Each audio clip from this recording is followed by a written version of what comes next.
Well, tonight, a local woman's conviction for starving her dog has been overturned. That's right. And investigators the court found that the investigators broke the law when they treated the dog without a warrant. It's an interesting case. Now, the Oregon Humane Society is hoping to appeal this.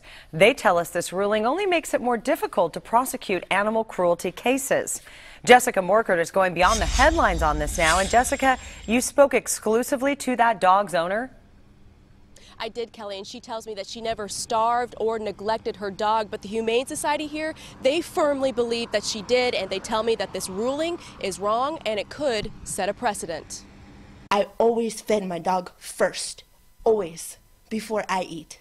Amanda Newcomb shows us pictures of her Kiva Lab mix named Juno, a companion dog she's had since Juno was just a puppy. But back in December of 2010, it's like a baby being ripped away from you, and it really hurts. Oregon Humane Society investigators took and treated Juno.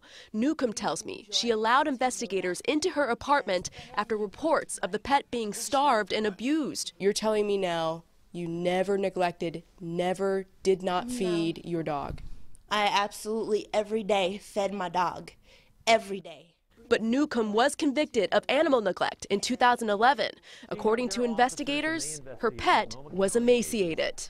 It wasn't unconstitutional to examine the dog, to weigh it, to treat it. That's the frustrating thing. But they said just that act of drawing blood from the animal without a warrant. We obtained the Oregon Court of Appeals ruling, which upholds officers' rights to seize animals when concerned about abuse, but also found that animals are also considered property and fall under constitutional rights of a legal search and seizure. A warrant was required to draw blood. Will this case set a precedent for cases in the future? No, in that it won't change the law in some significant fashion that now the law is different. That won't happen.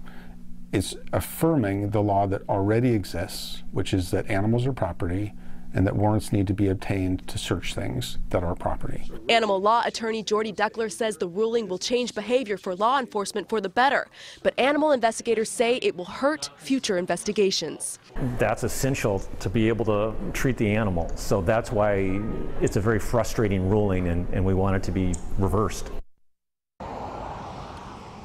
The Oregon Humane Society is now petitioning the Attorney General to get that decision reversed. In the meantime, Newcomb tells me that she's abided by the law, not owning any dogs since her conviction.